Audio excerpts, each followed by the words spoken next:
Hello বন্ধুরা, আমরা চলে এসেছি আর একটা নতুন ভিডিও নিয়ে। তো চলো, আজকে মহালয়া আছে, তো তোমাদের জন্য একটা নতুন ভালো ভিডিও নিয়ে আসা যাক। তো চলো শুরু করি ভিডিওটা, তারপর দেখি কি কি করতে পারি তোমাদের জন্য। চলো। তো হ্যালো গাইস, আমরা এখানে দুর্গাপুরে অগ্রণী একটা ফেমাস জায়গা, সেখানে ঠাকুর দেখতে এলাম মহালয়ার দিনকে। তো চলো তোমাদেরকেও দেখানো যাক মহালয়ার দিনেই যে আমাদের এখানে কীরকম সিন হয়েছে অগ্রণীতে। তো জাস্ট আমরা এই ঢুকছি, অগ্রণীর থিমটা তোমরা দেখতেই পাবে এখনই পুরোটা। তো ব্লগে আমরা পুরোটাই নেব, তো চলো।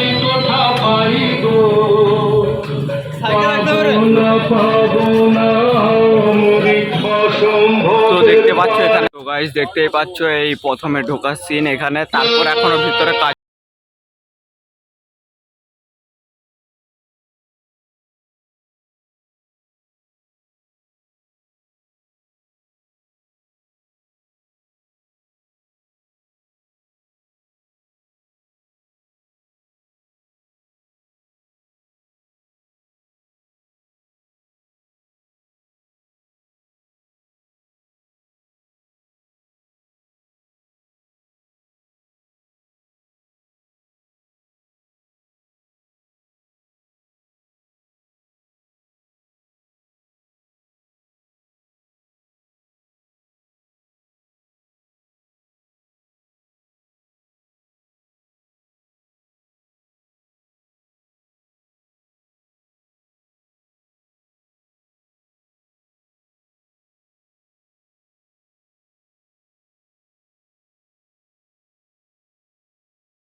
তো এখনো অনেক কাজ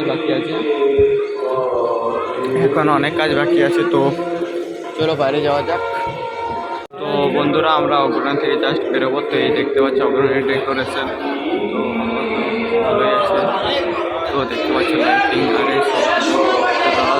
ব্রাইটনেসটা কম করে দেখাচ্ছে একদম।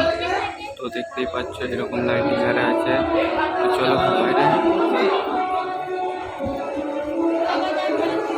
তো আমরা অগ্রণী থেকে জাস্ট বাইরে বেরোচ্ছি, মণ্ডপ থেকে যেখানে ঠাকুর আছে তার বাইরে বেরোলাম। এখনও পুরো কাজ শেষ হয়নি, এখনও কাজ চলছে। আমরা তাও যতটুকু চেষ্টা করলাম দেখালাম। তো এখনও লাইটিংও দেয়নি সেরকমভাবে, তো অন্ধকারের মধ্যে তোমাদেরকে একটু দেখতে হবে। একটু তোমাদের ভাই এখন নতুন নতুন ব্লগিং শুরু করেছে, তো একটু সাপোর্ট দেখাও। তো তোমরা যদি সাপোর্ট না দেখাও তো আমার চ্যানেলটা একটু এগোবে না। তো তাই তোমাদের কাছে একটু রিকোয়েস্ট, তোমাদের ছোট ভাই ভেবে আমাকে একটু সাপোর্ট করো। আমরা নতুন নতুন কন্টেন্ট নিয়ে আসবো, আর যেরকম তোমাদের ব্লগিং লাগবে আমাকে বলবে। তো চলো, অগ্রণী এখানেই শেষ হলো, কারণ আমরা একদম বেরিয়ে গেছি। তো গাইস, এই ভিডিওটা এই পর্যন্তই। যদি তোমাদের ভিডিওটা একটু ভালো লাগে তো like, comment, share and subscribe করবে। যদি ভালো না লাগে তাও লাইক, শেয়ার অ্যান্ড সাবস্ক্রাইব করবে, কারণ তোমাদের ভাই এখন ইউটিউবে নতুন এসেছে, তাই একটু সাপোর্ট করো। তো টাটা, থ্যাংকস ফর ওয়াচিং। চলো দেখা যাক অন্য ব্লগে।